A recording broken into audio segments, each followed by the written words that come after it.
tanggal 10 April 2022, Lasuvera kembali menemani adik-adik semua di Sekolah Minggu GKY Palembang.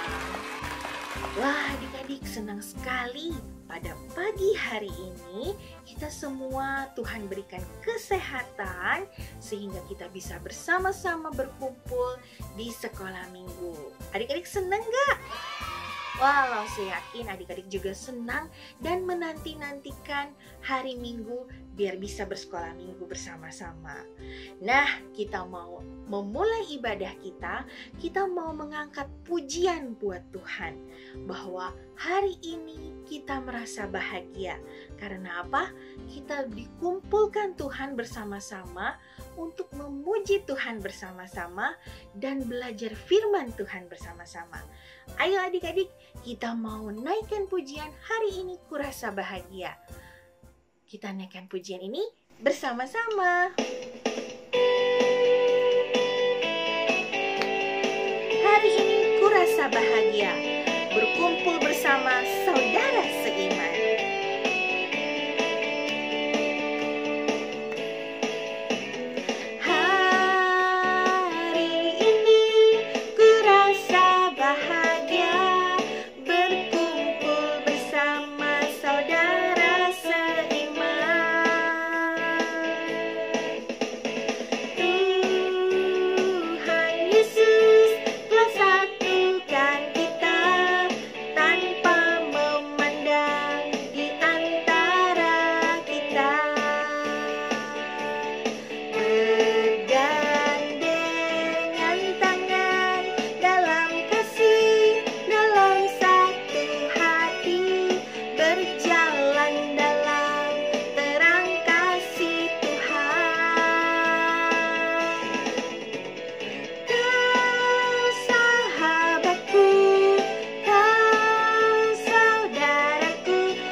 Kita naikkan pujian ini sekali lagi bahwa hati kita merasa bahagia. Kita berkumpul bersama saudara-saudara seiman.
Tiada yang dapat memisahkan kita. Tiada yang dapat memisahkan kita.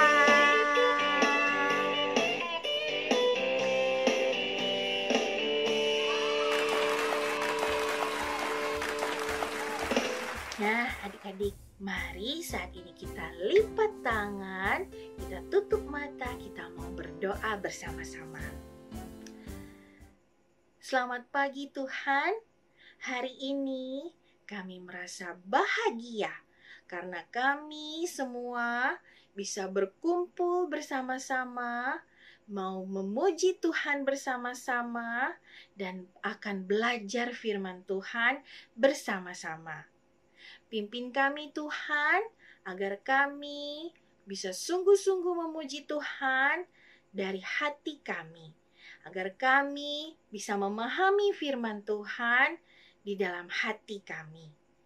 Ini doa kami Tuhan, hanya di dalam nama Tuhan Yesus kami berdoa. Amin. Adik-adik, di bulan April ini kita akan mengadakan suatu perayaan yang sangat spesial. Adik-adik mungkin pada bisa menebak ya, sudah pada tahu karena apa? Karena Lause sudah beberapa kali mengumumkannya di minggu-minggu sebelumnya. Iya, betul sekali. Kita akan merayakan Paskah Sekolah Minggu bersama-sama. Adik-adik ada yang tahu Paskah itu merayakan apa sih? Iya, Paskah itu merayakan kebangkitan Tuhan Yesus dari kematiannya di kayu salib. Wah, artinya adik-adik, Tuhan Yesus sudah bangkit menyelamatkan kita dari hukuman dosa. Kita sebagai anak-anaknya sudah dibebaskan dari hukuman dosa-dosa kita. Kenapa ya adik-adik? Tuhan Yesus sampai rela mati di kayu salib untuk menebus dosa-dosa kita. Adik-adik tahu? Tuhan rela mati di kayu salib untuk menebus dosa-dosa kita karena Tuhan sangat sayang kepada kita semua adik-adik. Tuhan cinta kepada kita semua. Oleh karena itu, mari adik-adik, Lause saat ini mau mengajak adik-adik semua, kita mau menaikkan pujian. Pujian ini menyatakan bahwa Tuhan Yesus disalib karena cinta kepada kita semua. Mari kita naikkan pujian ini bersama-sama adik-adik. Yesus disalib karena cinta saya.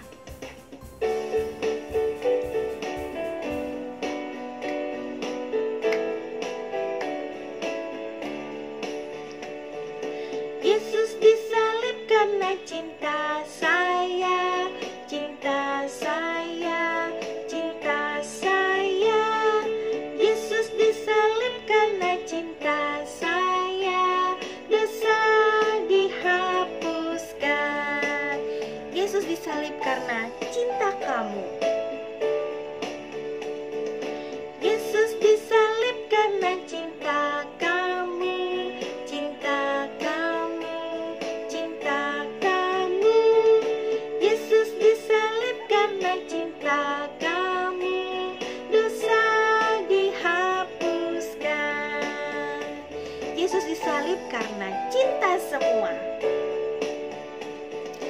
Yesus disalib karena cinta semua, cinta semua, cinta semua. Yesus disalib karena cinta semua, dosa dihapuskan.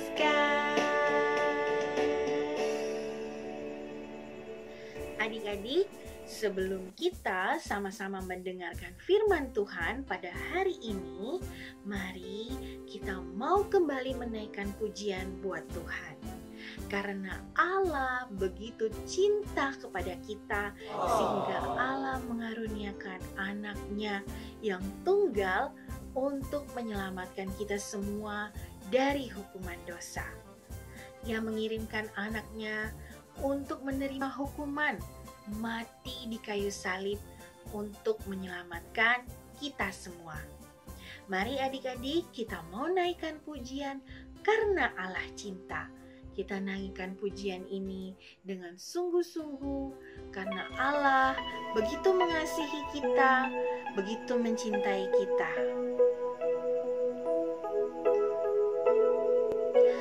Karena Allah cinta, diberikan anaknya mati di Golgota, membebaskan saya. Dia akan datang pula, alangkah mulia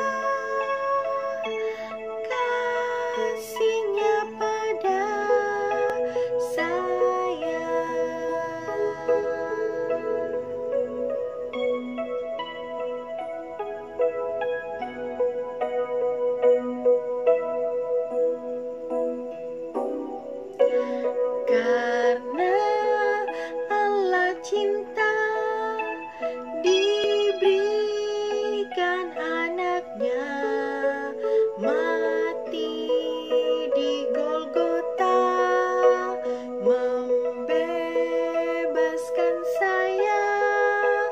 Dia akan datang pula. Alangkah mulia kasih-Nya pada saya. Mari kita naikkan pujian ini satu kali lagi, karena Allah cinta.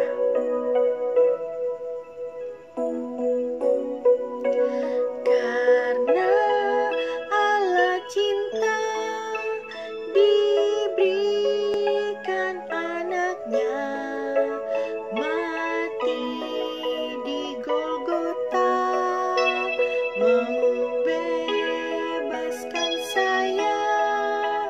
Dia akan datang pula. Alangkah mulia kasih-Nya pada saya. Kasih-Nya pada saya.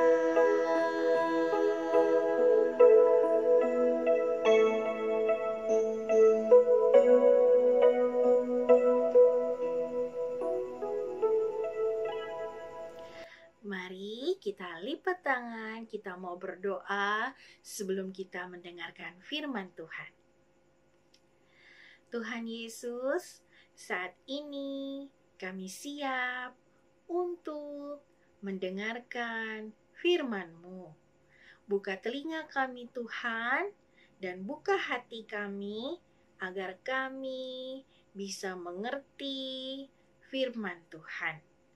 Ini doa kami Tuhan, hanya di dalam nama Tuhan Yesus kami berdoa.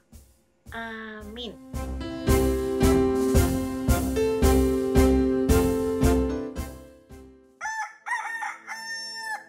Ada seorang anak yang bernama Harry. Ia tinggal bersama ayahnya di suatu peternakan yang sangat luas. Di sana mereka memelihara sapi, domba, ayam, pokoknya banyak sekali. Nah, suatu hari ketika Harry bersama ayahnya sedang berjalan mengelilingi peternakannya tersebut, Harry melihat ada api yang sangat besar sedang membakar peternakan mereka. Tepatnya kandang ayam milik mereka. Harry kemudian berteriak memanggil ayahnya. "Ayah, ayah, lihat! Kandang ayam kita terbakar!" Ayahnya kemudian melihat ke arah yang ditunjuk oleh Harry. Wah, ternyata iya, betul! Kandang ayam itu sedang terbakar. Api yang sangat besar berkobar membakar kandang ayam tersebut. Ayah Harry kemudian berteriak, "Ayo, mari, cepat Harry, kita ke sana, kita padamkan apinya." Lalu ayah Harry beserta Harry berangkat ke sana dengan cepat, dengan bergegas. Mereka membawa air yang banyak untuk memadamkan api yang membakar kandang ayam tersebut. Tidak lama kemudian, setelah mereka menyiramkan air yang banyak, akhirnya api itu pun kemudian padam. Setelah api itu padam, kemudian Harry dan ayahnya berkeliling memeriksa kondisi kandang ayam tersebut. Mereka melihat bahwa hampir semuanya habis terbakar. Dan bahkan ayam-ayam milik mereka pun semuanya mati hangus terbakar. Akan tetapi mendadak Harry melihat ada yang aneh. Ada yang bergerak-gerak di bawah sayap induk ayam yang mati hangus terbakar.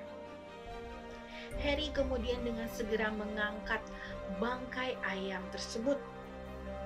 Dan hei, apa yang terjadi adik-adik? Wah, sungguh ajaib. Ternyata di bawah bangkai ayam yang mati hangus terbakar tersebut ada beberapa ekor ayam kecil yang lucu, yang tampak sehat, dan mereka semua selamat. Harry dan ayahnya sungguh terharu betapa induk ayam tersebut sudah berkorban untuk melindungi anak-anaknya. Panasnya kobaran api yang melahap kandang ayam tersebut tidak ia gubris. Ia menerima semuanya agar anak-anaknya bisa selamat. Padahal sebenarnya induk ayam itu bisa saja berlari untuk menyelamatkan dirinya sendiri. Tapi demi anak-anaknya, ia rela berkorban, ia rela mati. Jadi adik-adik, si induk ayam itu tadi rela menderita menahan panasnya api sampai mati terbakar demi supaya anak-anaknya bisa selamat. Ia rela berkorban nyawanya demi keselamatan anak-anaknya. Dari kisah ini mengingatkan kita tentang pengorbanan yang lebih besar lagi, yaitu pengorbanan Tuhan Yesus di kayu salib. Tuhan Yesus rela menderita, rela disiksa, sampai mati di kayu salib. Itu semua demi menebus kita semua dari hukuman dosa. Tuhan Yesus sebenarnya tidak berdosa, Tuhan Yesus tidak bersalah, tetapi Tuhan mau menggantikan kita untuk menerima semua hukuman itu. Seharusnya kita yang dihukum adik-adik, seharusnya kita yang menjalani hukuman. Tetapi karena Tuhan Yesus begitu mengasihi kita, Ia rela menggantikan kita semua menjalani hukuman itu bagi kita. Nah, jadi adik-adik, hari ini Lose akan bercerita tentang bagaimana Tuhan Yesus menjalani penderitaannya sampai mati di kayu salib. Cerita hari ini terdapat dalam Markus pasal 15 ayat 22 sampai 32. Dalam kitab Markus pasal 15 ayat 22 sampai 32. Pada saat itu, imam-imam kepala serta tua-tua dan ahli Taurat, mereka menangkap dan membawa Tuhan Yesus ke hadapan Pilatus. Mereka membawa Tuhan Yesus ke hadapan Pilatus untuk diadili. Pada saat itu, Pilatus tidak menemukan adanya suatu kesalahan pada Tuhan Yesus. Pilatus tidak menemukan bukti kejahatan yang dilakukan oleh Tuhan Yesus. Akan tetapi, mereka semua orang-orang banyak yang pada saat itu hadir bersikeras agar Tuhan Yesus dihukum. Mereka ingin Tuhan Yesus agar disalibkan. Pada saat itu Pilatus akhirnya memutuskan menjatuhkan hukuman kepada Tuhan Yesus. Pilatus kemudian menjatuhkan hukuman salib bagi Tuhan Yesus. Tuhan Yesus akan disalibkan. Tuhan Yesus dijatuhi hukuman salib, padahal Tuhan tidak melakukan sesuatu yang salah. Tuhan tidak bersalah, tetapi Tuhan dijatuhi hukuman salib. Segera setelah hukuman itu dijatuhkan, para prajurit kemudian membawa Tuhan Yesus pergi. Mereka menyiksa Tuhan Yesus, kemudian meminta Tuhan Yesus untuk memikul salibnya sendiri.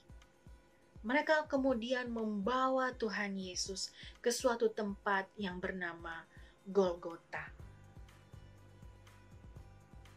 Di sepanjang perjalanan itu adik-adik, Tuhan Yesus diolok-olok, Tuhan Yesus dipukuli, Tuhan Yesus dihina. Bahkan semua orang yang ada yang melewatinya mengejek-ngejek Tuhan Yesus. Setelah sampai, kemudian Tuhan Yesus disalibkan. Bersama-sama dengan Tuhan Yesus disalibkan juga 2 orang penyamun, 2 orang penjahat, yang seorang di sebelah kanan Tuhan Yesus dan yang seorang di sebelah kiri Tuhan Yesus. Mereka berdua adalah penjahat yang disalibkan bersama-sama dengan Tuhan Yesus. Jadi Tuhan Yesus disalibkan di antara para penjahat. Inilah adik-adik bagaimana Tuhan Yesus dijatuhi hukuman, disalibkan, dihina, dipukul. Lalu di atas kayu salib, Tuhan Yesus berkata, "Aku telah melakukan apa yang diminta oleh Allahku." Dan Yesus kemudian menyerahkan nyawanya. Adik-adik, Tuhan Yesus sangat mengasihi kita. Tuhan Yesus sangat menyayangi kita, padahal kita adalah manusia yang berdosa. Tuhan Yesus rela menggantikan kita untuk menerima hukuman atas semua dosa-dosa yang kita perbuat. Tuhan bahkan mengampuni orang-orang yang mengejek Dia, orang-orang yang menyiksa Dia. Sungguh besar pengorbanan Tuhan Yesus bagi kita. Oleh karena itu adik-adik, kita sebagai anak-anaknya Tuhan yang sudah Tuhan tebus di atas kayu salib, kita jangan lagi berbuat dosa ya. Kita jangan lagi mencuri. Kita jangan lagi berbohong. Kita jangan lagi memukuli teman. Kita jangan lagi iri hati. Kita jangan lagi membantah orang tua kita, dan kita jangan lagi melakukan hal-hal yang tidak Tuhan sukai. Adik-adik harus ingat, Tuhan sudah menebus kita di atas kayu salib. Maka kita harus berjanji mengasihi Tuhan dengan segenap hati kita dan dengan segenap hidup kita. Jadi adik-adik harus ingat, lakukan hal-hal yang Tuhan suka, ya. Seperti jujur, wah itu Tuhan suka. Menolong teman, wah Tuhan suka sekali. Jadi adik-adik, kita menghargai pengorbanan Tuhan Yesus di atas kayu salib. Kita harus berjanji menjauhi hal-hal yang tidak Tuhan sukai. Kita jauhi dosa. Nah, adik-adik, Losu mau mengingatkan ayat hafalan kita minggu ini.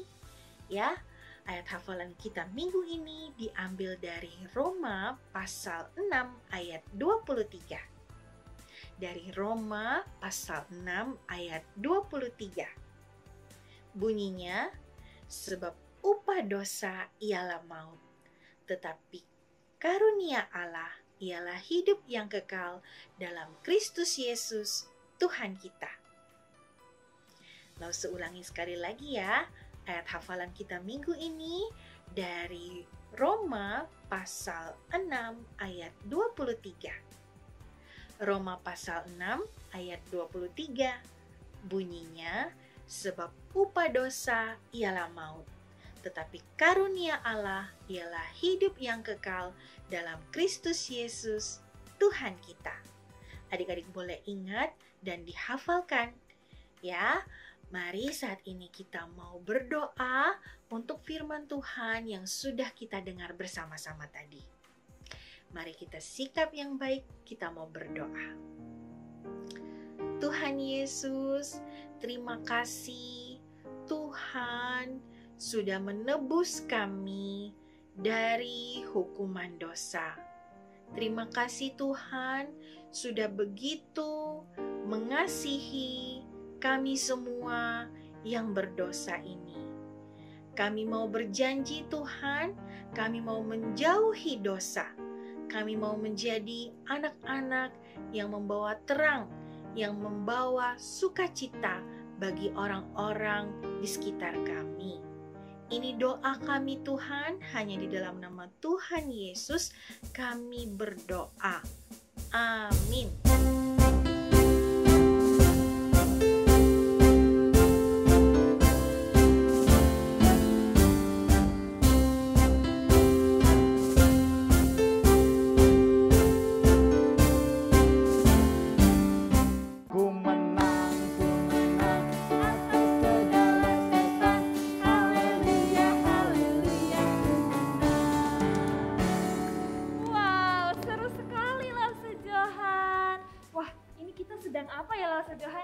Kita sedang persiapan untuk ibadah Paskah sekolah minggu kita, loh Rahel. Oh iya, memangnya ada apa saja sih di ibadah Paskah sekolah minggu kita? Di ibadah Paskah sekolah minggu kita, nanti kita akan memuji Tuhan bersama, mendengarkan cerita firman Tuhan yang luar biasa. Kita juga akan menyaksikan teman-teman kita yang memberikan penampilan mereka. Dan juga kita mau umumkan siapa saja pemenang lomba-lomba Prapaskah kita, loh Seth. Adik-adik ya, adik-adik juga penasaran kan bagaimana ibadah Paskah kita? Betul. Oke. Jadi jangan lupa untuk ajak teman-teman join di ibadah Paskah sekolah minggu kita. Kapan ibadahnya, Mas Rahel? Ibadah kita akan dilaksanakan minggu depan, hari Minggu 17 April 2022. Pukul berapa, Lose? Pukul 10.30. Secara online di kanal YouTube GKY Palembang. Oke, kami tunggu kehadiran adik-adik ya.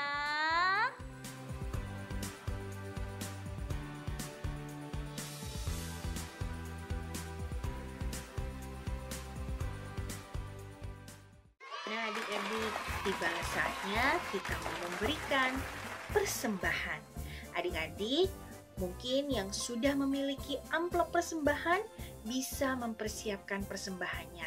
Langsung masukkan persembahannya ke dalam amplop. Jangan lupa diberi stiker tanggal hari ini, 10 April. Nah adik-adik, setelah itu adik-adik bisa masukkan ke dalam box yang sudah Lause siapkan.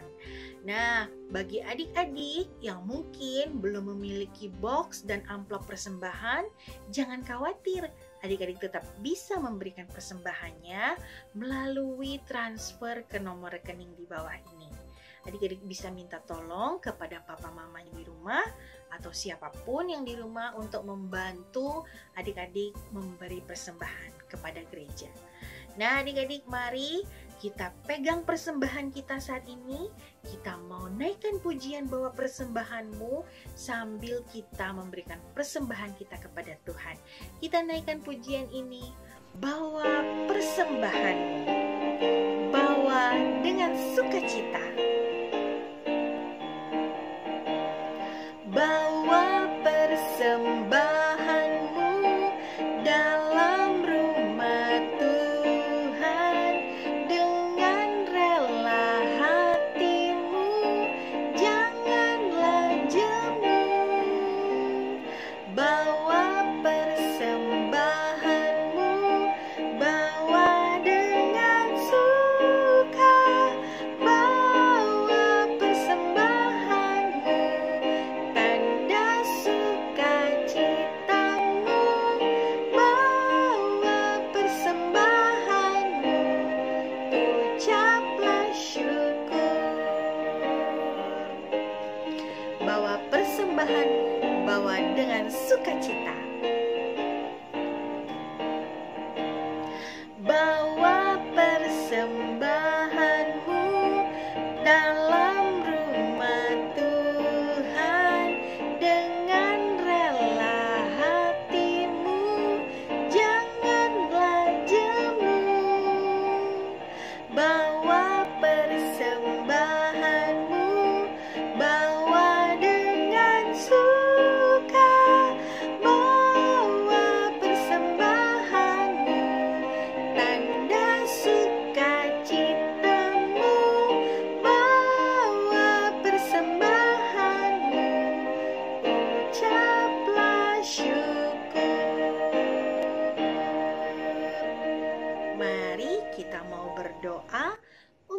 persembahan yang sudah kita bawa kepada Tuhan. Mari kita berdoa. Tuhan Yesus, saat ini kami membawa persembahan kami ke hadapan-Mu. Kiranya Tuhan menerima persembahan kami ini. Tuhan pakai persembahan kami untuk pekerjaan Tuhan di sekolah minggu kami. Ini doa kami Tuhan, hanya di dalam nama Tuhan Yesus kami berdoa. Sama-sama katakan amin. Nah adik-adik, tidak terasa ya, Lause sudah menemani adik-adik semua selama 30 menit di sekolah minggu YouTube. Nah adik-adik jangan lupa setelah ini kita akan bertemu di Google Meet ya. Sampai ketemu di Google Meet adik-adik. Happy Sunday, God bless you all.